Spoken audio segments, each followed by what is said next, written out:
everybody. Welcome to the Underwater Photography Show. As always, I am Matthew Sullivan. And I'm Alex Mustard. And we have a special one for you today. The last time we had a guest on, I got a lot of good feedback. That one was Shane Gross. So if you haven't seen that, please go check that one out. Today, we have Maxwell Hohn. I hope I'm pronouncing his last name correctly. He'll let me know if not.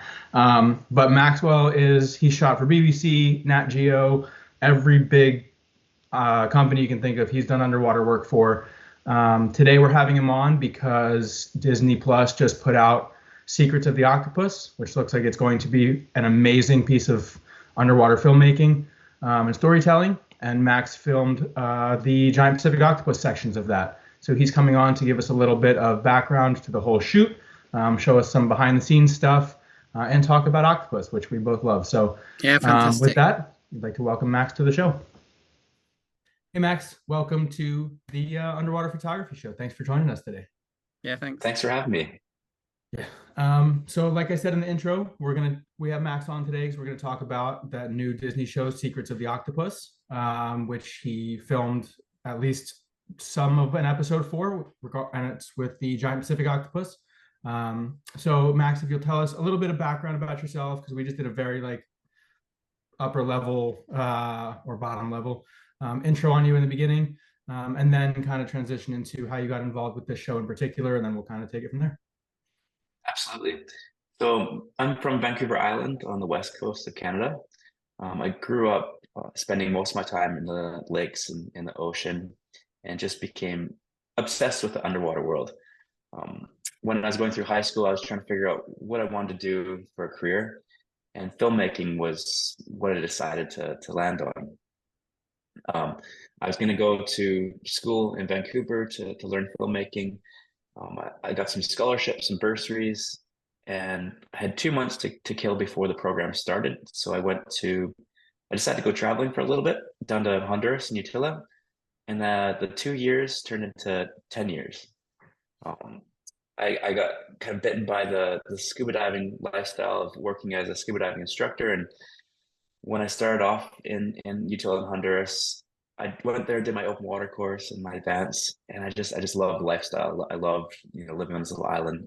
And I was a bit scared to go to school and spend a lot of money in a career that I was pretty sure I wanted to get into, but it was I just felt like I needed to travel and learn about all these cool places around the world, and scuba diving just completely took over my life.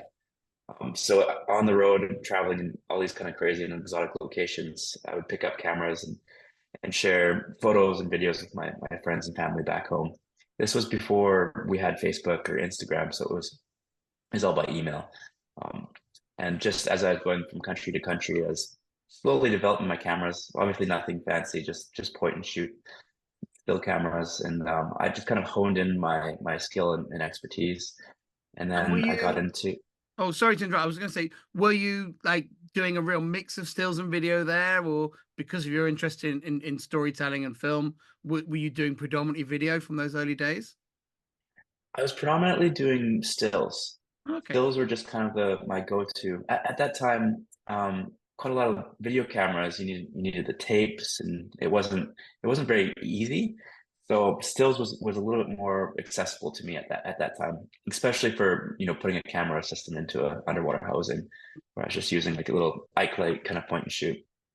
I eventually kind of hit a point in my career as a recreational scuba diving instructor where I just wasn't getting to where I wanted to go. I wanted to have fancy cameras. I wanted to have a house, and that wasn't really realistic working as an open water scuba instructor.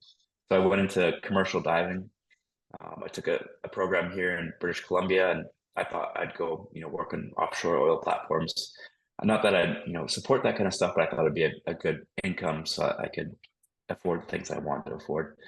When I graduated the program, I ended up getting a ton of commercial work all throughout Canada, doing environmental surveys, ship husbandry, salvaging, all these kind of cool, unique projects that allowed me to get a steady income, buy some camera gear, and get a house. And every weekend I would just go out and shoot.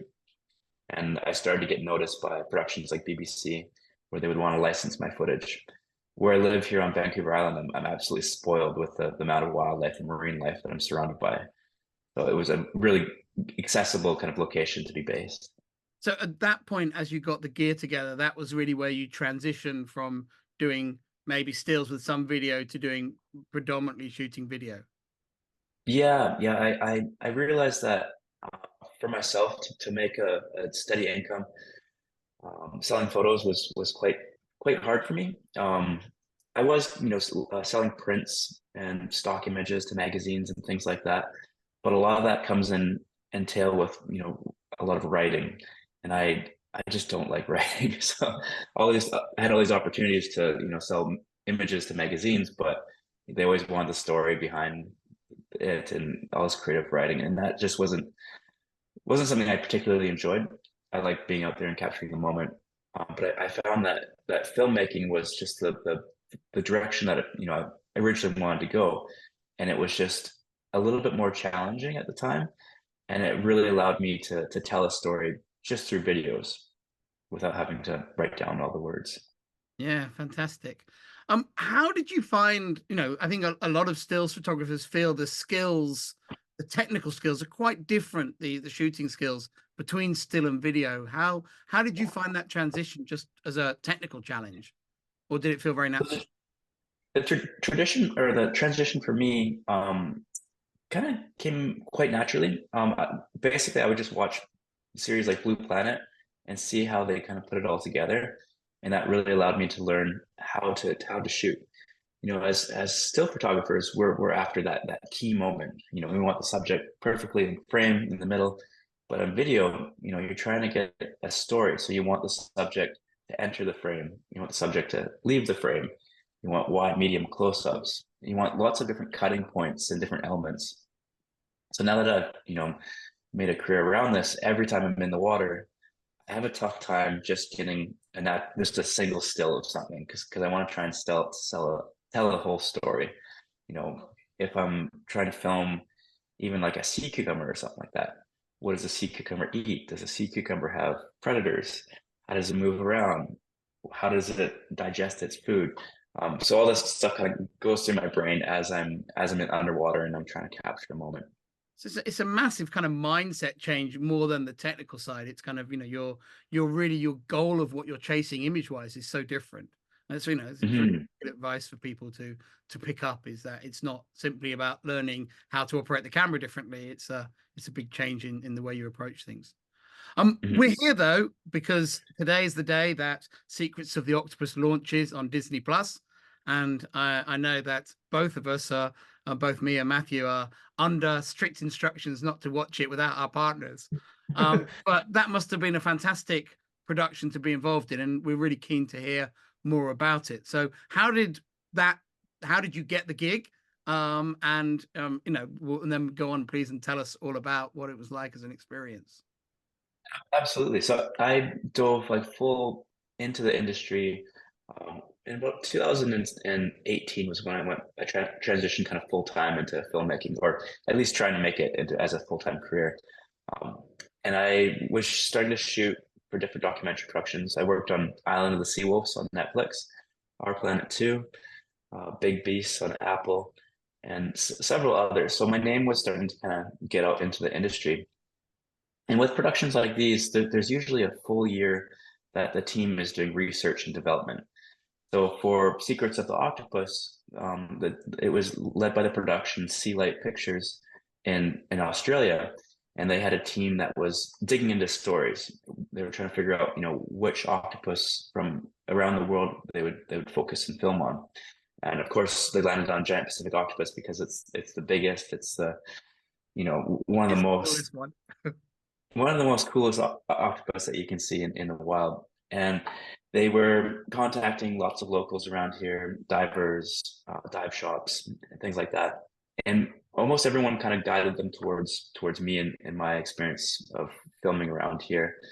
So they got in touch, and I kind of just opened up and told them, some locations, some ideas and stories, and the director of the production wanted to come out and meet me. So it was one of the very first shoots that got started, just because it was one of the more challenging ones because of the cold water and the challenging conditions. Many of the other octopus sequences were filmed in like Australia and Indonesia, and kind of a little bit easier environments, I'd say, just because you got a lot more time to work underwater because of the warmth. The director flew out here and met me, and at that point, I was kind of just like a location expert and second camera. I started taking him on all my favorite dive sites and showing him, the local octopus that I would find here and there. But the challenge was, these are nocturnal creatures. They're not out during the day. They're not out in, very shallow sunlit water. It's very tough to find them in ideal conditions like that. Typically, it's the best chance to see these giant octopus is during the night because they're nocturnal. But I mean, they need to eat 6 times a day, so they're out of their dens quite a lot. The director, he's kind of used to the warmer water, so he wasn't really liking the cold water. So he kind of just gave me his camera system and said, "Go film."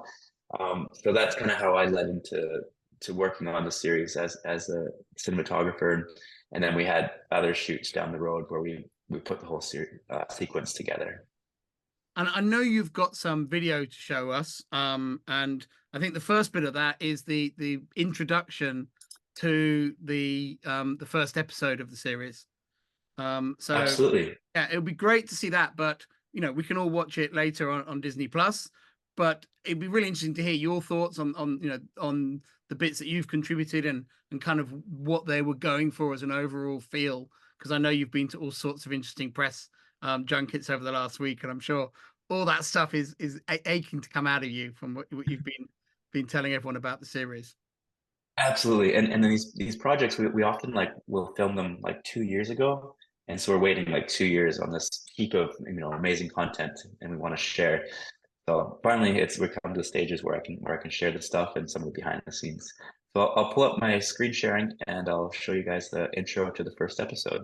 While you're pulling that up, what was because you mentioned they're trying to tell different stories with whatever species they were filming, and maybe I'm sure this is in the show too, but because I'm impatient and would like to know, what was the story they were going for with regards to the GPOs?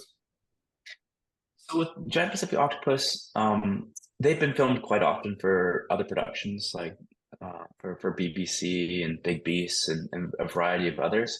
And almost always they use the same stories. They kind of recycle the same stories in natural history, where the Giant Pacific Octopus steals the prawns or crabs out of a fisherman's trap. So that's a story that has been told a ton of times. So they want to try and find something different. So for this one, we really just tried to spend as much time with it as possible to kind of see its unique behaviors.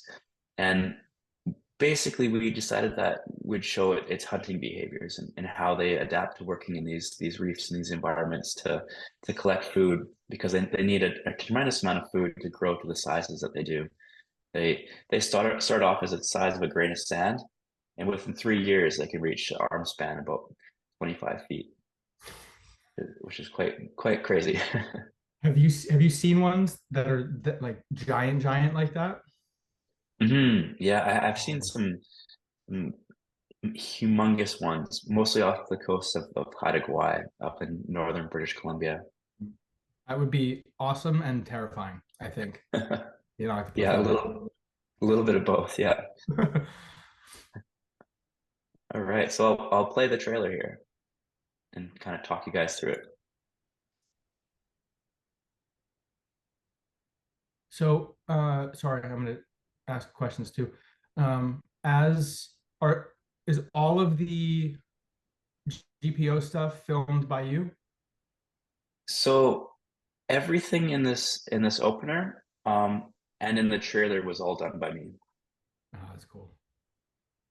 So they really love the kelp forests and just the environment of where we're filming these Giant Pacific Octopus. So it was pretty cool to see that they chose mostly the footage that we got from our dive site here in Campbell River, just because it's so stunning and so beautiful.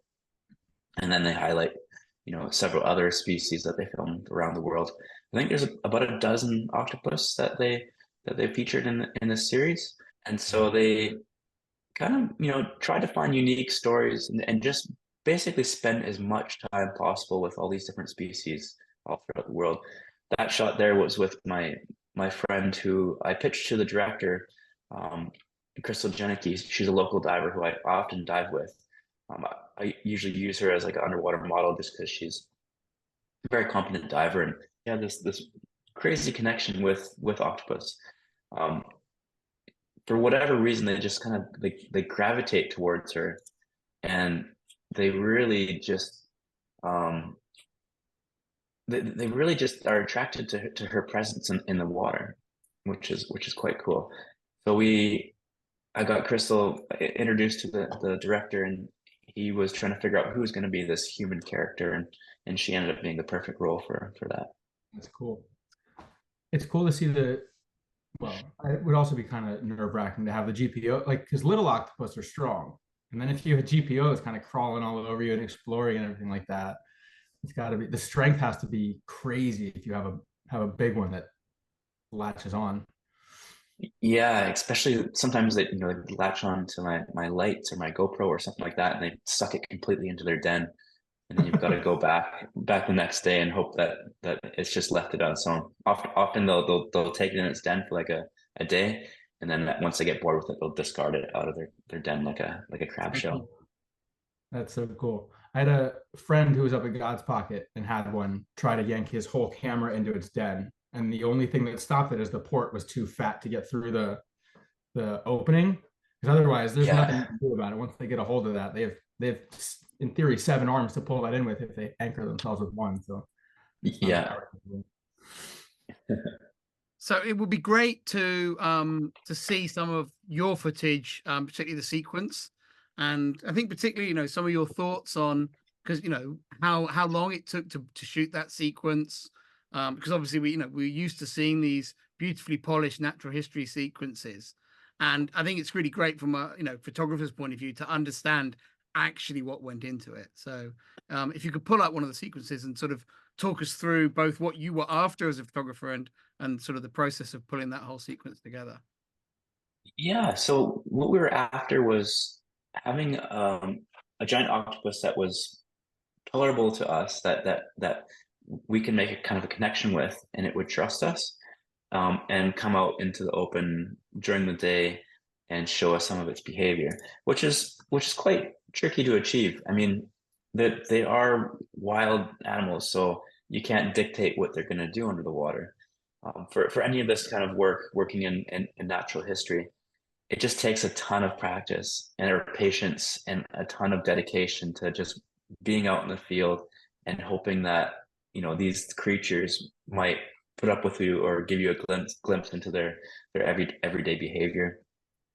So we just dove a ton. We got in the water as much as possible until we found a giant Pacific octopus that was tolerable to us, that kind of made a connection, and it honestly, like, it was kind of like we had this friendship.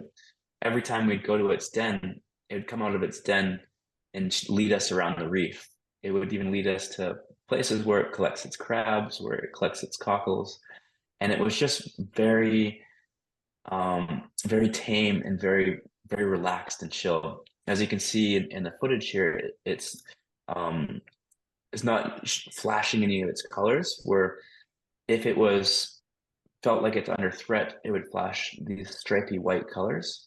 But this is just very relaxed and cruising along the reef and kind of showing us its environment. So it was really the ideal subject to find and film. Yeah, lovely shots as well with the 2-shot with the model, and just fantastic shapes with that one, just swimming so chilled out. Really cool. Yeah. How many dives do you think you had to do for over the course of, like, let me rephrase that. How many dives total do you think it took to get the whole GPO sequence together? Yeah, that's a tricky question, because I've spent, I've done thousands of dives locally to know kind of like where the best areas are for filming, a variety of species here on Vancouver Island. So I had all that kind of time kind of already on my side from having the experience of working in this area. So for the actual shoot, we probably did about 80 dives or so. we were limited on how long we could spend in the water because where this was filmed, it's all very, very high currents. So often we'd get maybe an hour and a half per dive, and we'd get about 2 dives per day. But mostly it was a ton of time spent just trying to find our character, trying to find an octopus that was willing to cooperate with us and kind of befriend us. Because they all have like different personalities. Some are stubborn, some are kind of curious, some are aggressive. So trying to learn those different personalities with the different species down there is quite a chore. So is the individual that you have filmed, is that the same one through the whole thing? No, not necessarily.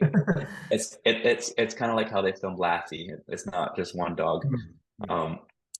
It is there is like a significant portion of the one character, but there are probably about three or four different characters that we kind of all made into one. That's kind of just what you have to do in wildlife, because who knows, like maybe one night it leaves its den and goes to another den that's a kilometer away, and you're never going to see it again. So it's just what you got to do in wildlife filmmaking. I couldn't help noticing in that folder there was quite a lot of other material. It would be really nice if you could give us a quick tour through all that, some of those other pictures on the screen share. There's lots of... Absolutely. I'm going to show you one here that I really like. This was a capture from my camera assistant and safety diver, Tynan Callison.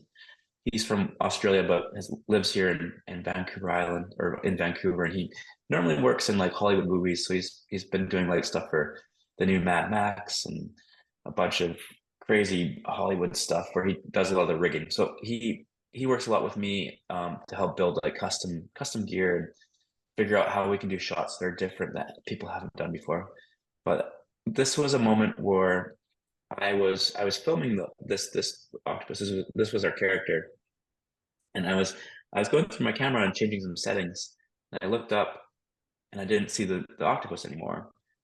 And I kind of like look around, and I look over to Tynan, and he's like, stay still, don't move.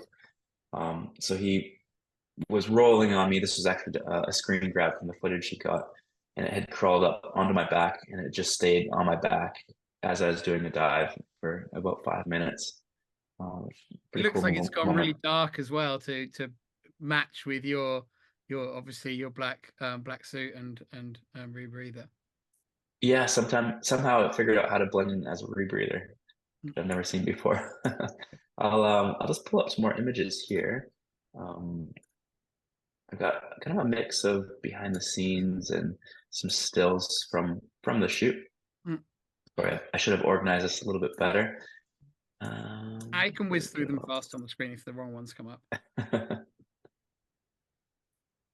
So some of these are moments that I captured, just screen grabs from the 8K video that we're working with. For this series, I was using a red raptor. So we've got 8K VistaVision, so really high quality images from that we're working with. So to being able to pull a still from the footage was quite easy, and you can really get nice like raw on the person as well. Mm-hmm. Great. I mean, the subtlety in that color is great. So this is Krystal in the Giant Pacific Octopus, and we are in a depth about I'd say about 15 feet in the water. That's very, very shallow. I try and shoot as shallow as possible whenever I'm filming. Very rarely do I use like onboard lighting. In natural history, we try and make it as realistic and natural as possible. So the key for me was having a nice sunny day, the right conditions. The visibility isn't the best. You can see that there's still quite a lot of backscatter and debris in the water, but it was workable because it was so shallow and so sunlit. Well, that's that beautiful shot that was in the preview footage. Yeah. So they do this umbrella movement as they move through the water, and it's just so they can cover distances a bit faster than crawling on the bottom. They do this. They suck in water through their mantle, and expel it as a jet. So they jet along. This one was just like very relaxed and not really trying to get away, or but if they had to move fast from predation, they would do this like extremely fast, and then they'd ink into the water column to evade predators. This is our dive boat. We're pretty lucky.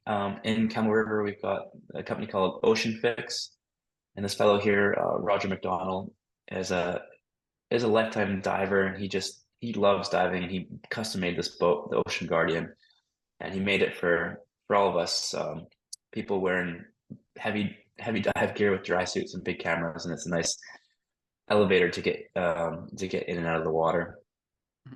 So we hired him, and it's a great asset to have someone like that on the shoot. We really need like skippers that know the areas really well, know when the tides are, know where to put the divers in and where to pick them up. Especially because most of the time we're using rebreathers, so he's got no kind of indication of where we're going to be. So just having someone that's very experienced working with rebreather divers is very key for these kind of shoots. We're using rebreathers for the duration of the dives, or because you noticed the difference in how the octopuses would respond versus to like normal scuba? A bit of both. In this case, mainly for duration. Krystal was on scuba just because it was a bit more natural to see, bubbles and stuff like that. And once we found our character, the character honestly didn't mind the bubbles at all. But I almost always film using a rebreather just because if I have to point upwards or kind of get in awkward positions where if I had scuba and my bubbles were near the surface, it would kind of ruin the shot. So with the rebreather, don't have any bubbles, I can stay underwater a lot longer, and I stay a lot warmer using a rebreather because you're recycling that air. You're not having to warm up your lungs with every breath you breathe off a scuba tank. This is another shot of the Ocean Guardian, just kind of in our environment. I did a nice drone like kind of pan through the trees, just to get some distinctions in the location and the beauty of the environment. This is one of our local reefs. Many people think that diving in British Columbia is dark and cold, and there's not a lot of life, but it couldn't be more far from the truth. We have so much life here. A lot of the walls that we have are absolutely covered in every square inch with life. Sponges and strawberry anemones and starfish and all kinds of really cool things. It could rival some of the tropical reefs in the Great Barrier or in Raja Ampat and places like that. And then we've got kelp forests. This is kind of just a smaller kelp forest. I think at this point we were early into the season, so the kelp hasn't fully grown, but it just kind of gives a kind of cool scenic vibe. It kind of spooky vibe to the scene.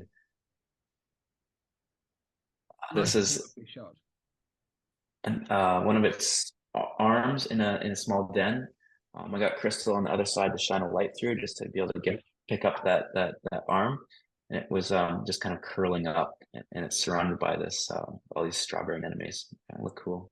They used that one in the opening one of the show, didn't they? It was a lovely shot. Yeah, it was one of the opening shots. Are shots like that ones that you pre-plan, or did you just see that and you're like, oh, this might work out as something pretty cool, and kind of did it on the fly?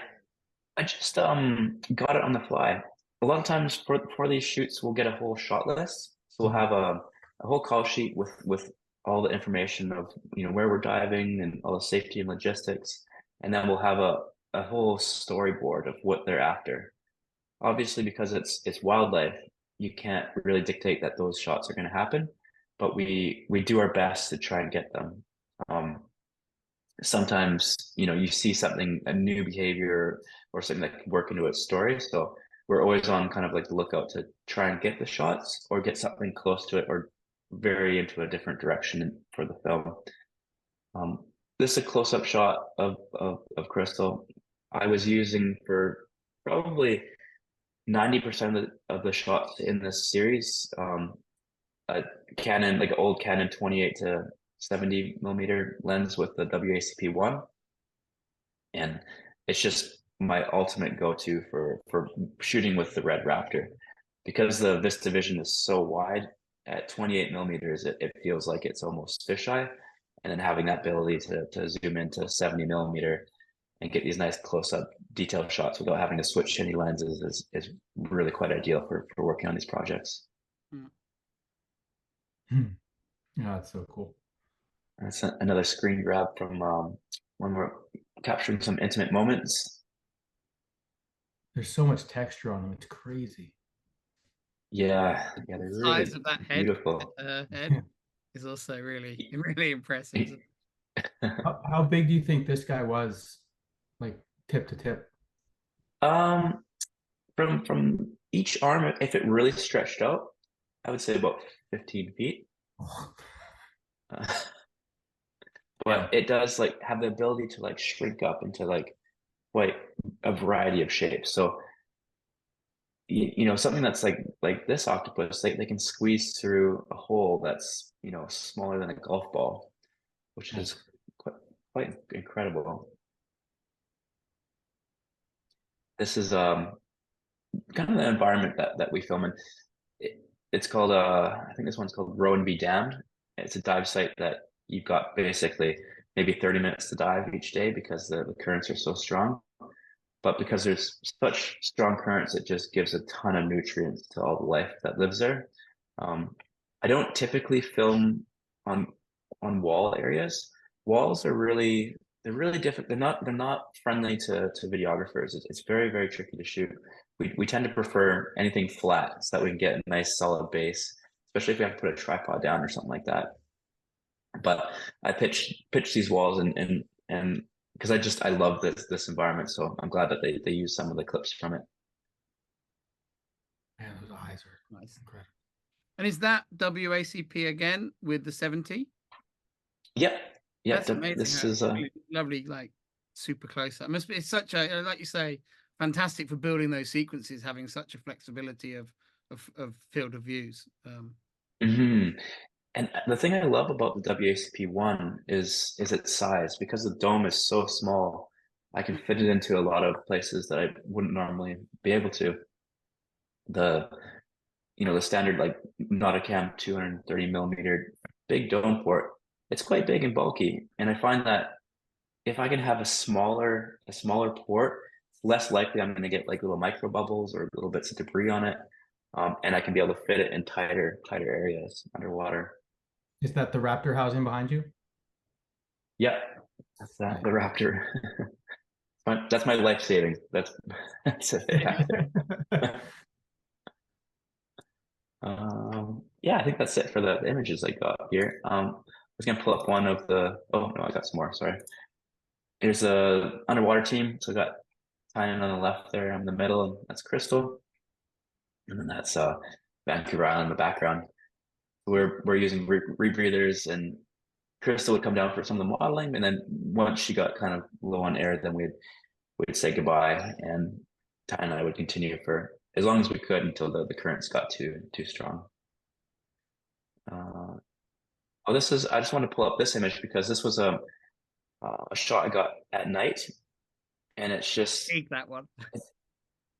It's just a very different mood. So we we pitched doing a lot of it at night, but it just didn't kind of fall in place with the whole story. So we didn't end up using any of the footage that looked kind of dark and ominous like this. I was going to say ominous is the perfect word to describe that. Just looming out of the darkness at you with all its. This is one of my favorite shots here, just because you can see how big that mantle is. Yeah. It's almost like 3 times larger than her head. But, and he did it. Yeah.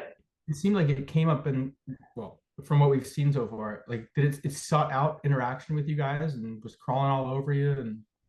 Yeah, Krystal tends to take off her gloves, and they get really kind of curious, and like they like to put their suckers over your and have skin contact with you.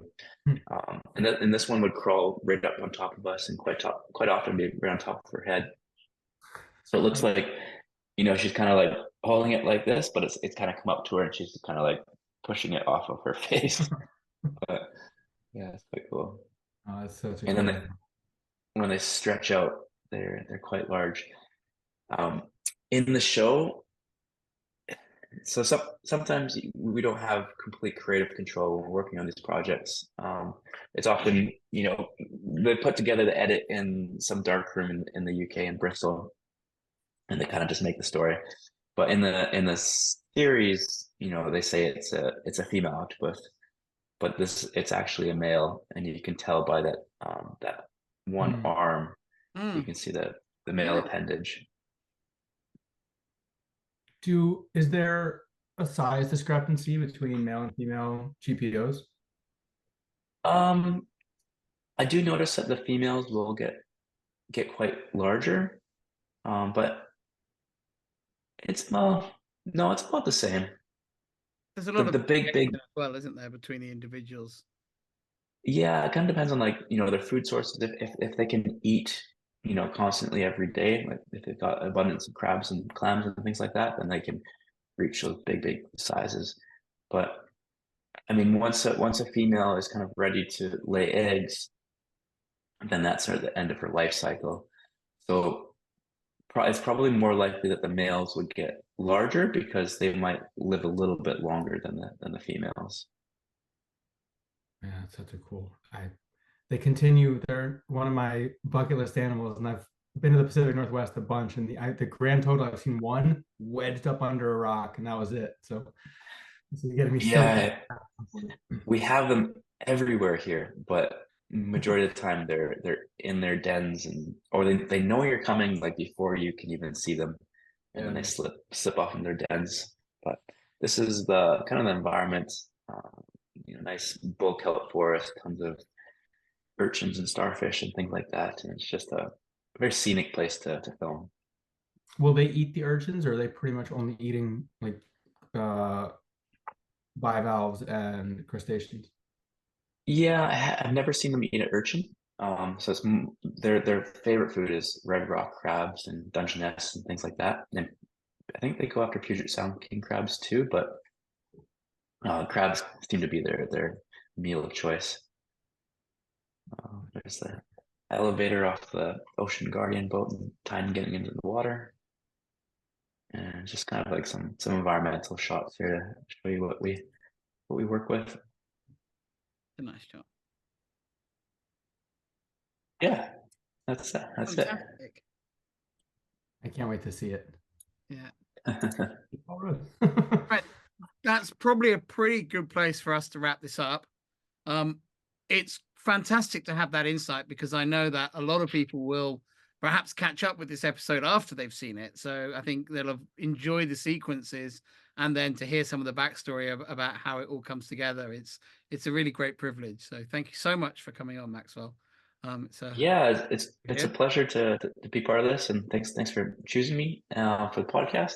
And also, I just want to say one thing, that it's working on these productions. It's a huge team involved.